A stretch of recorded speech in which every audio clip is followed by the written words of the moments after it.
And we are live, impromptu, spur of the moment, decided to go live for this. Don't know how long I'm going to be doing this live, but to the playback, hit the thumbs up. And if you're new, hit the sub and notification bell. That way you get updated when I drop spur of the moment lives like this. With that being said, yeah, Ryan Garcia is about to beat Tank Davis. That's my mindset. That's my outlook. And had I thought about this more thoroughly and not so spur of the moment, I would have had a soundbite ready where Tank is doing an interview with Ryan Garcia and he makes the comment, "Oh, I bet you're hungry. I bet you're hungry," because he has no confidence in himself. He's saying that because he knows they're trying to starve Ryan Garcia to have him at 60, 70%. He's looking for an advantage, and he told on himself to all those who doubted that he needed an advantage because that's what he's looking for. Now, I digress. Here's the facts of the matter. Ryan Garcia, we know his best punch is the left hook. In my opinion, I have said it for years now, countless lives, countless panels, and in my own videos.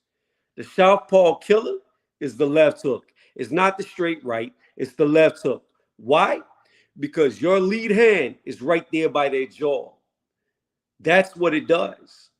Puts your lead hand right by their jaw. Now, with a guy like Ryan Garcia, whose best punch is the left hook, it's dangerous for a southpaw, and they know it. So now Tank has to make an option. He has two choices. Option A, go to the left. Option B, like he's alluded to, stay away from the left. Well, how do you stay away from the left when you're fighting a guy who's longer than you, taller than you? Can't back away, because if you do, you can't land shots. If you're in the pocket, the only other option to stay away from the left hook is to move to the right. Now, in boxing, you have muscle memory. You circle away from their power, from their backhand. But in this case, Tank is going to have to circle into Ryan's power, into his right hand. Why? Because he's trying to stay away from the left. So that means he's going to run into his power shots. Again, stylistically, in my opinion, it's a bad matchup for Tank. It's a bad matchup. Ryan is extremely fast, very good at catching guys coming in. And I foresee the beginning of the end for Tank Davis, because whenever he does one of them, he almost leaps off the ground whenever he throws overhands against taller fighters. He propels himself above the canvas. He it's like a weird little like hop that he does to try to generate power. And when he comes up on the very tip of them toes, like he's trying to leave, that's when he's going to get caught. He's going to get countered. He's going to get timed. He's going to get dropped. Tank Davis is also a very inactive fighter. I saw a stat that said he throws the least amount of punches out of all the top boxers. He throws the least out of all weight classes, less than heavyweights. He's the least active fighter, which plays dividends for Ryan Garcia, who very well could be weight drained. Not going to use that as an excuse, but that's what they're trying to do. And Tank told on himself. So since he told on himself, I normally don't use it, because whenever you step in between them ropes, it is what it is. You signed on for it. But being that Tank acknowledged it and admitted that they're trying to get an unfair advantage inadvertently, then we're going to bring it up. What Tank's going to do is try to get Ryan late. He's not going to come out there fast. He's not going to come out there strong. He's going to bank on the fact that this dude is going to get tired going into the deep waters. That's what he wants to do. That's where he wants to stop him. He wants that pop, that sting, that speed to be gone off of Ryan due to him not being able to eat. But I'm going to tell you the truth. If I was Ryan Garcia, I wouldn't even care. I would not care at all about the rehydration clause. Because whether it's before he walks to the ring, like what was stated from him, or whether it's in the morning, like they try to say, but yet I looked to see when they weighed in and I could not find it. So the morning has already passed. So where's the second weigh-in? If it was in the morning, why is there no information about them completing this second weigh-in? So obviously it was not in the morning that they both had to do it. So we're either looking at midday or late night, like Ryan said originally, is when the weigh-in is going to happen. So With that being said, that's what they're trying to do. They're trying to wait on him to be weight drained. But if I was Ryan, I wouldn't even care. I would rehydrate to the maximum. I would take every penalty they have. Because if Tank pulls out of this fight due to Ryan coming over the rehydrated weight class stat, then nobody will respect him from that point forward. Nobody. He'll lose all credibility by him pulling out. So he's in a lose-lose. Because if he pulls out, nobody's going to respect him. Look at all the flack that Jake Paul got by people who don't know boxing for pulling out whenever Rockman Jr. didn't make weight. And he missed it by a lot. But people were complaining about that. Look at Zerto not making weight. Bivol pulled out. So, again, if I was Ryan, you already made weight. I don't care about the rehydration. I made weight on the scale. I'm going to rehydrate. I'm going to be at 100%. I'm going to be at my fullest. I'm going to be like Danny Jacobs and take every bit of that penalty and come in fully hydrated because you're not going to weaken me like you said in this press conference talking about, oh, aren't you hungry? Aren't you hungry? Nah, bro. I'm going to have them shit in bricks because I'm going to come in every bit what I weigh over that 146 weight limit. But I digress. Tank Davis has not been in a 50-50 fight since he fought Pedraza. Tank Davis in his last several fights has been outboxed. It's arguable that Isaac Cruz beat him. You could argue it, that he lost that fight. He was getting outboxed by Leo Santa Cruz, who was a much smaller dude, coming up 2 weight classes. Yes, he got knocked out. He was getting outboxed by Mario Barrios to the point where Floyd Mayweather Jr. had to run to the ring and say, you're losing. Yes, he got the knockout. He was getting outboxed by a dude who ain't even known for boxing at all, and Rolly Romero. Outboxed. Yes, he got the knockout. But here's the thing. Like Deontay Wilder learned, you're not always going to get the knockout. Some people you can't knock out. And if all you have is a knockout, and if all you're waiting on is to get the knockout, to time the punch, and you don't get it, you're going to lose the fight. Because Tank Davis is way too inactive, throws way too little bit of shots to win round after round after round after round. So if Tank can't stop Ryan, there's a strong possibility that he won't be able to win on the scorecards if it goes the distance. Because he doesn't throw enough shots. He just doesn't. That's the plain and simple about it. When's the last time Tank really let his hands go? He never does. Never has. He's relied on being able to knock people out. But like I said, eventually, you're going to find somebody that you can't knock out. It don't matter. It don't matter. And if you don't let your hand go enough to win the rounds, you will lose on the scorecards. But like I said, the play is already there. I have all ideas how this fight's going to go. Tank's going to come out methodical. He's going to come out slow. He's going to try to time Ryan Garcia, catch him with a counter. Ryan needs to conserve his energy a little bit because if he does adhere to the rehydration clause, which I think he should bust weight, then he's got to be careful down the stretch not to get tired because that's what they're going to be waiting on. Around the 5th, 6th, 7th round, that's when you're really going to see if Ryan Garcia has been weight drained, if he's not fully there.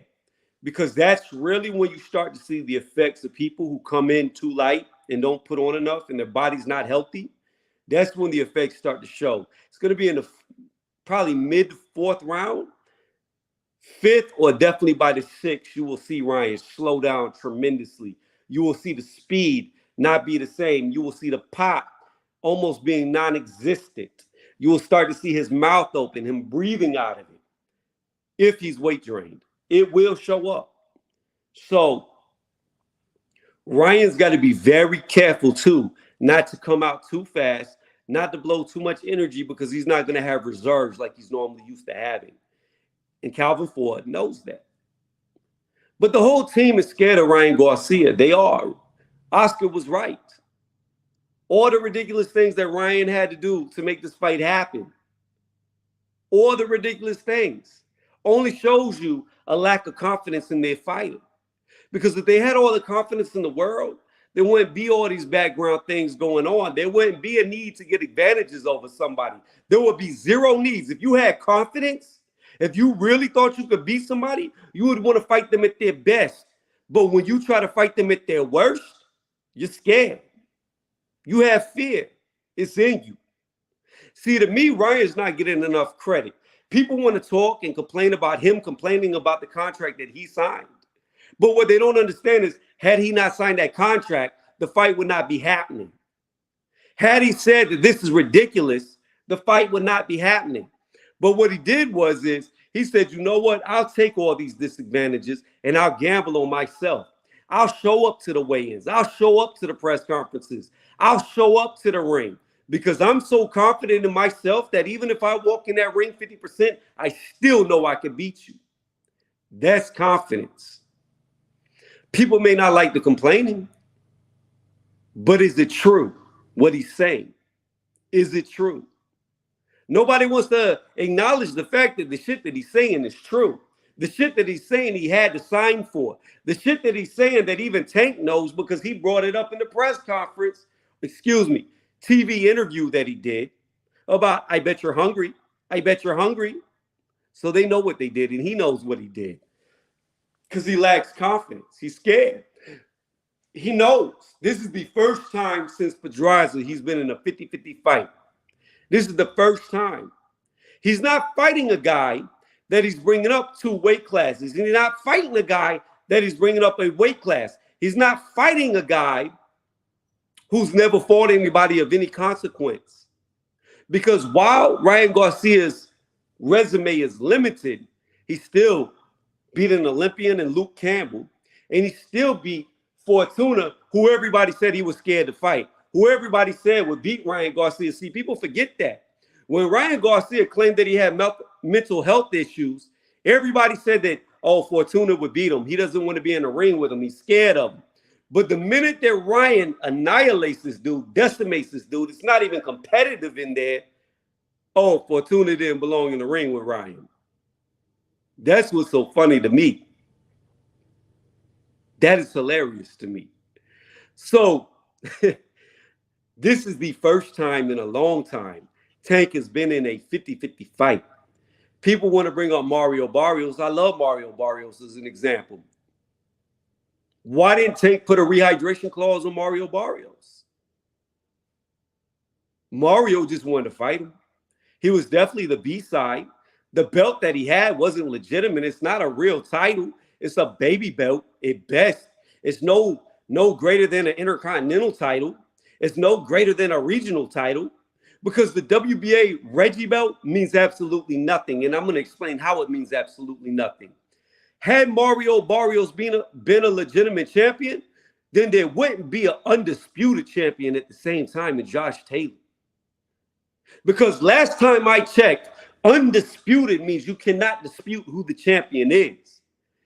And there was an undisputed champion, which tells you nobody even seen or heard of Mario Barrios. He didn't even register. He wasn't a real champion. He was a marketing ploy, a guy who's not even a real 140-pound fighter to begin with himself, a guy who started at 122 pounds. And a majority of his fights were fought there. Do I care that he went up to 140 and beat nobody and won a belt that's got no consequence? That holds no weight? Not really. Lou DiBella once said, it's so easy to make somebody a champion in boxing because of all the belts that he could do with a ham sandwich. A ham sandwich, he can make a champion. Because it's too many damn belts. So again, I've heard people say that Mario Barrios is bigger than Ryan Garcia. So why would Tank be scared of Ryan Garcia? Well, if that be the case and he was bigger than Ryan, then why didn't he put a rehydration clause on him? See, I don't care about Tank making Ryan come down to 136 or even if he made him come down to 135, who cares? If Tank wants to be a lightweight fighter now, even though he was a champion, fake ass champion, at 140. If he wants to be at 135, I have no issues with him telling Ryan, you got to fight me at 135. It don't even need to be a catch weight. The issue comes into the rehydration.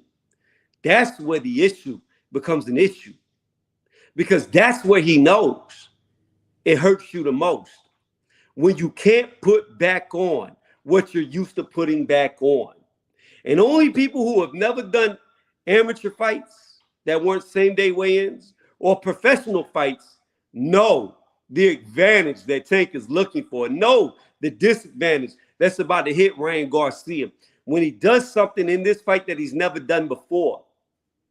Only people who have cut weight actually know that.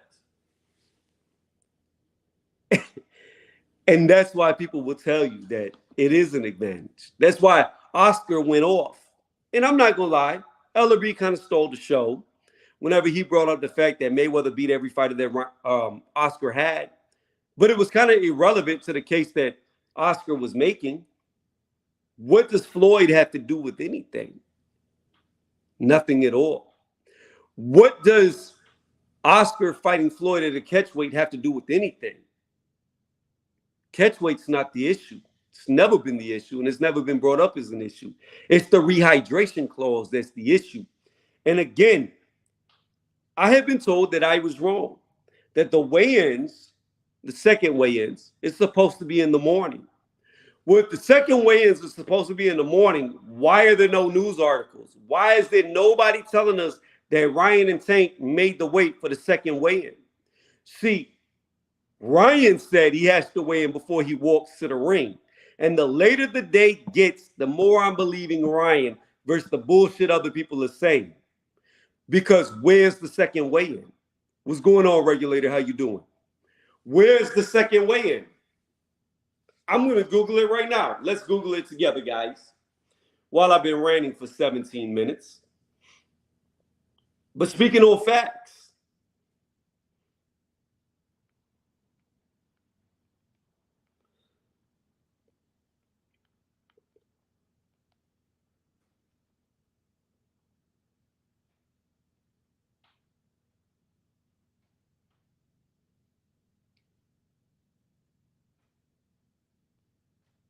still nothing about the second weigh-in.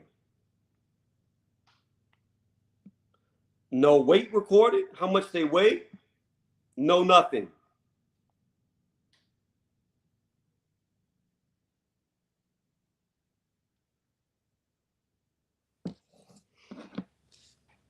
So what is going on 10 a.m. in Vegas right now? Are they 3 hours back?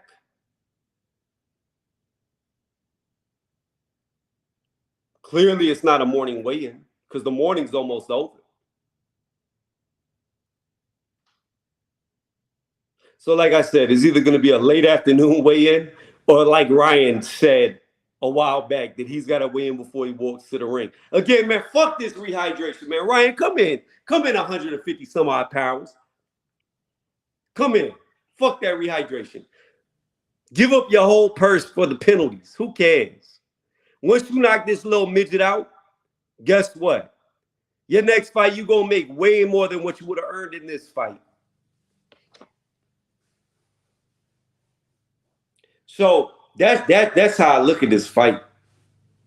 I really do.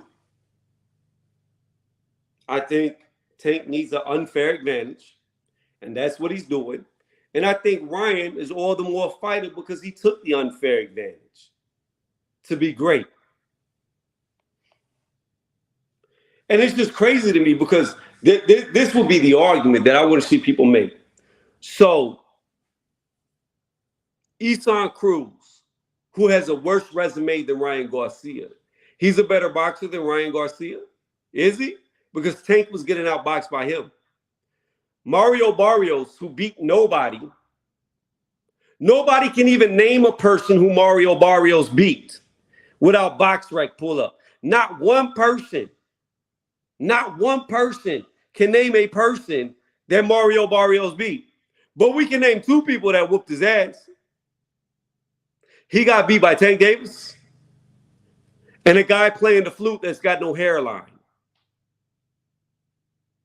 who was sitting on the couch for what, damn near 2 years, eating potato chips, got off the couch and whooped this dude. But Mario Barrios was out boxing Tank. I don't care. Somebody could come in and be like, but the ringside judges said his score was off. I don't give a fuck about that because he was losing the fight. If he wasn't losing the fight, then why the fuck was Floyd running to the ring scared?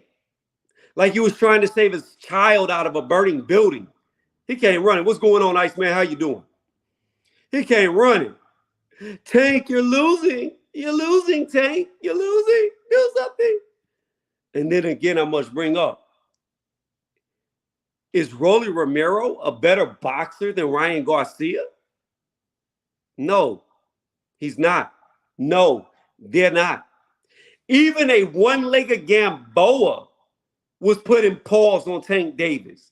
Gamboa tore his Achilles tendon in the second round, and he was still putting paws on him.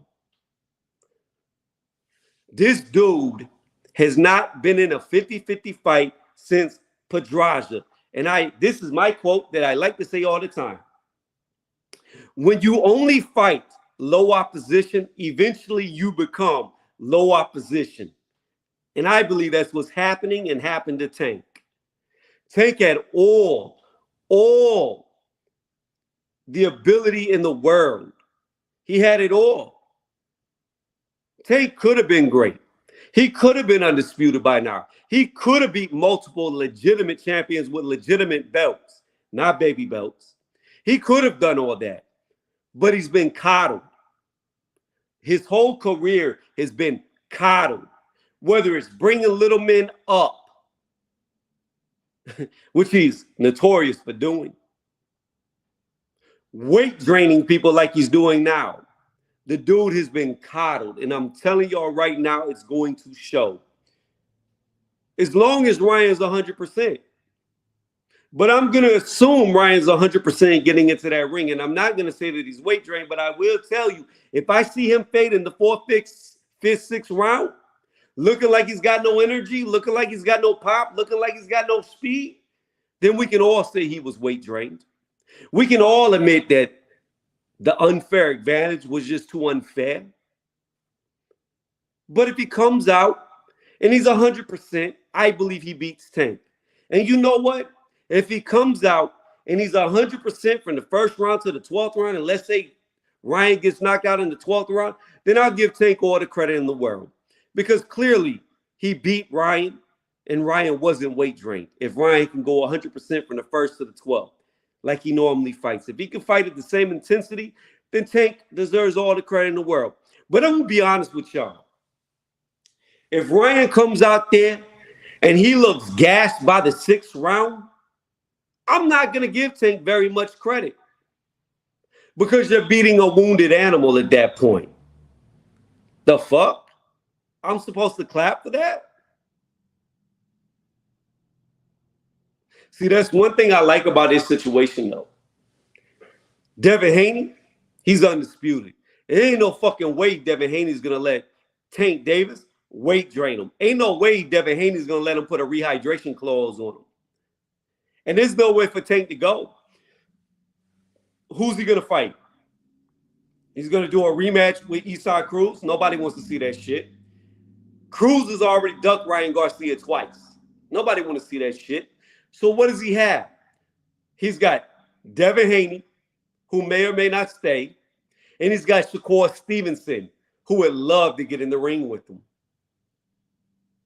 Because Shakur, that's a fight he stands no chance at winning. And Shakur won't be weight drained. He can put any type of rehydration clause he wants on Shakur. Shakur ain't that big. So the walls are closing in. But again, to get back to the point of this, stylistically, 100% Ryan, which I'm going to assume he is, beats 100% Tank.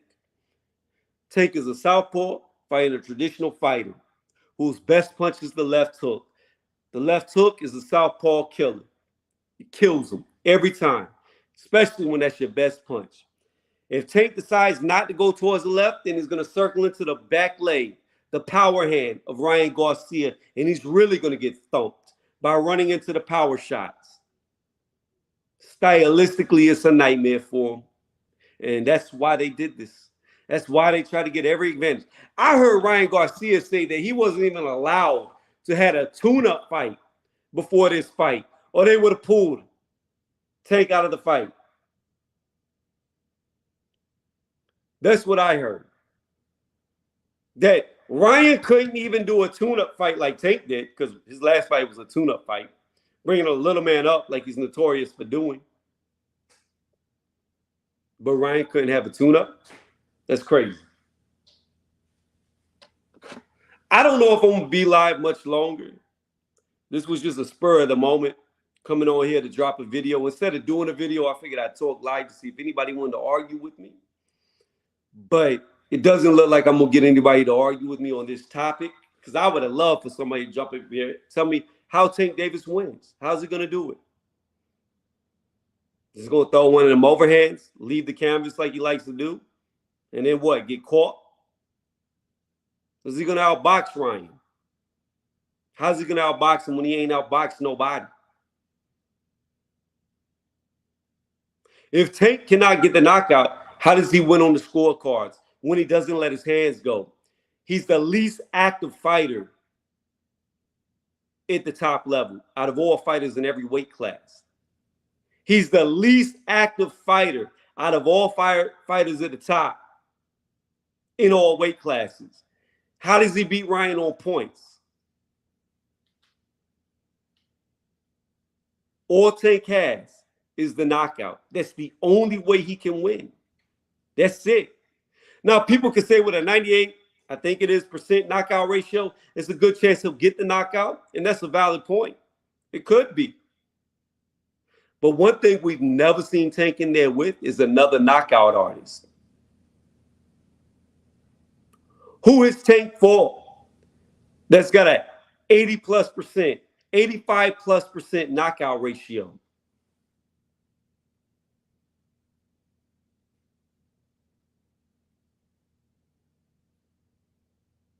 How many power punches is Tank for?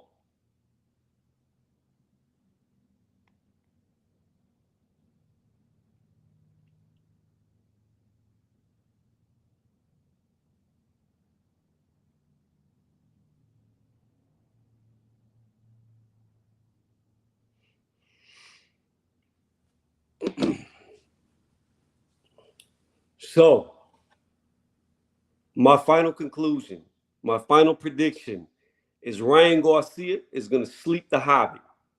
He's going to knock him the fuck out.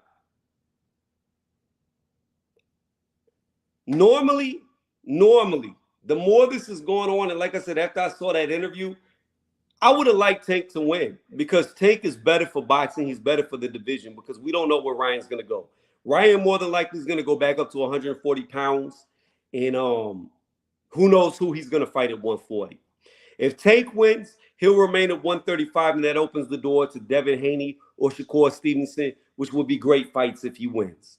It's better for boxing, and normally I would side with Tank. But after I saw Tank inadvertently admit that he was going for an unfair advantage, talking about, Ryan, I bet you're hungry, I lost all will and want to see him win. So, not only do I predict that he gets knocked out, I also hope that he gets knocked out. And I hope this goes down, even though Ryan's no cherry. But in a lot of people's eyes, he is a cherry. And I hope this goes down in history as cherry picking going wrong.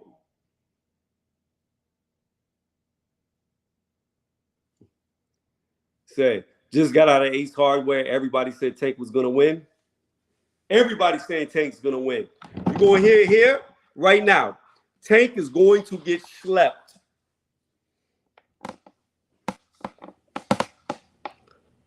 I think a 70% Ryan Garcia beats 100% Tank Davis. Tank is going to do one of his overhands, and he's going to go very high on his tippy toes like he's about to explode off the canvas. And when he does, after doing it more than 3-4 times, Ryan's going to time it. Ryan's going to catch him with the left hook. And Ryan's going to make Tank Davis look like Fonseca. He's going to be out, face down, booty up in the air, looking like he got knocked out in a prison scene. That's what's going to happen. That's how I see it going down. And I'm going to leave this live going for about another 2-3 minutes. See if anybody comes on that wants to hop on the panel. In fact, let me drop the link right now. And if we don't get nobody to hop on the panel, I'm going to call it a day. Because, again, this was just spur of the moment. No announcement, no nothing. I just wanted to go live versus making a video, which I could have done. It'd have been a lot shorter. Could have done this in 2 minutes. Hit every key point. But after Ryan wins, I really hope he talks even more shit about the ridiculousness, the disadvantages that he had. I hope after he knocks him out, he says, and I did this shit weight drained. I did this shit with no energy. I did this shit without a tune-up fight. I hope he goes in like he's been going in on Tank. Because Ryan's won every press conference. Ryan's won every face-to-face interview. He's out-talked them. Talking doesn't win fights, not at all. But maybe, just maybe, if Ryan's lucky, it got underneath Tank Davis' skin and he gets overly aggressive early. When a weight-drained fighter will be at their best. You said go argue with Mad Chad? Why, is he live? Is this dude live right now? That's who Mad Chad believes is going to win?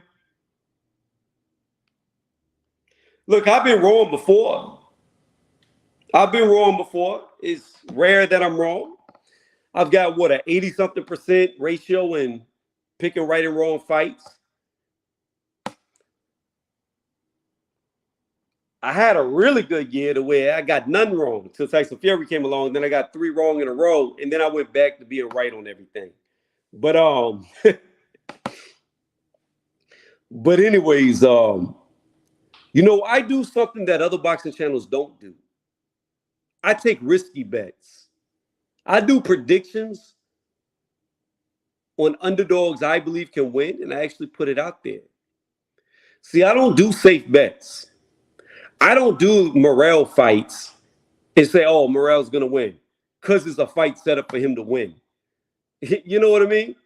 Anybody can pick the easy fights because matchmaking is real in boxing, and they do it so one-sided that you already know the outcome. But in this fight, the whole world believes Ryan's going to lose.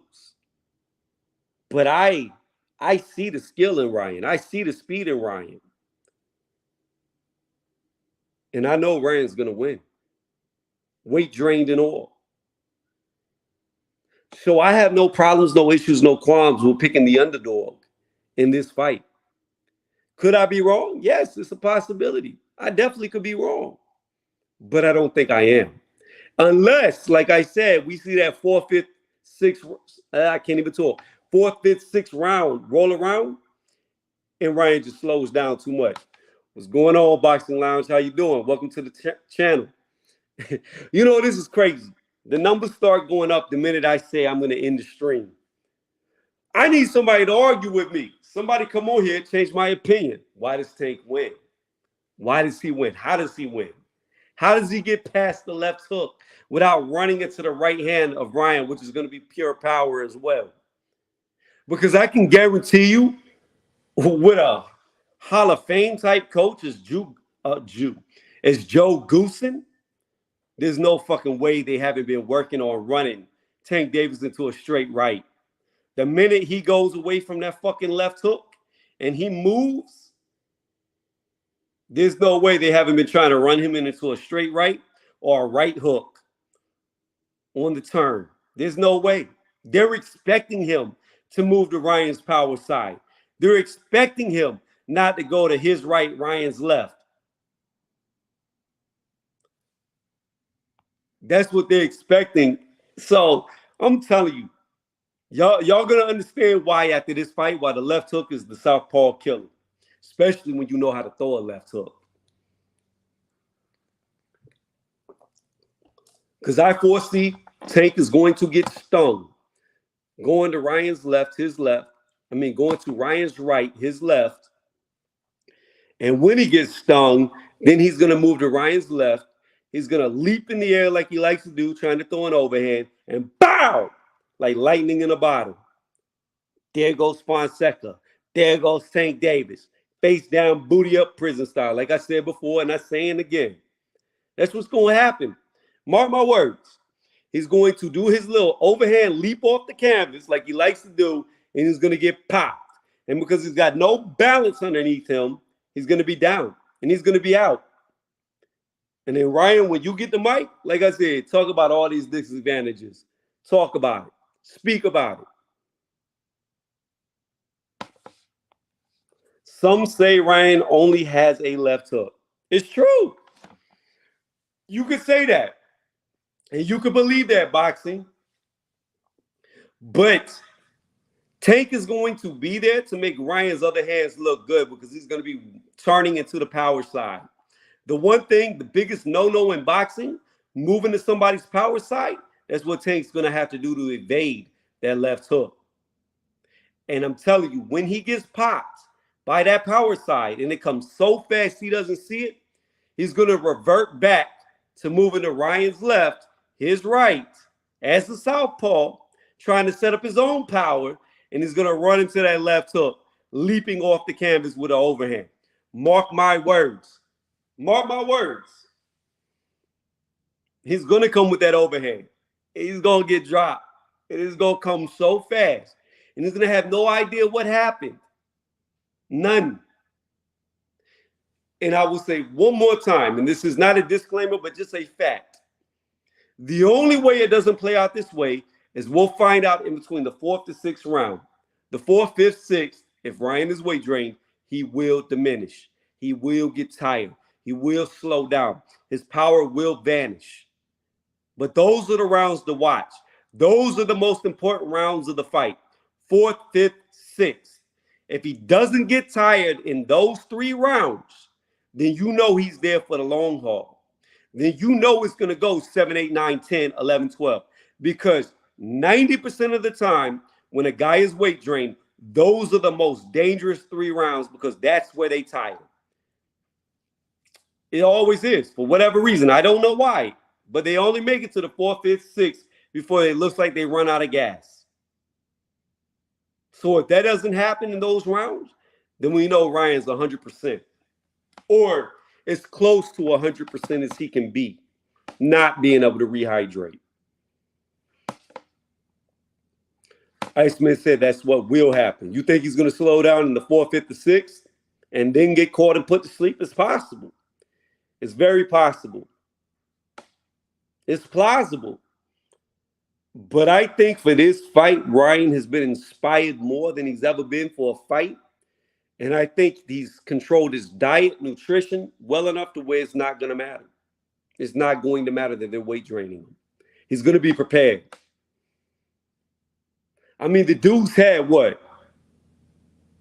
A year and some change to get ready for this fight, to get ready for this weight.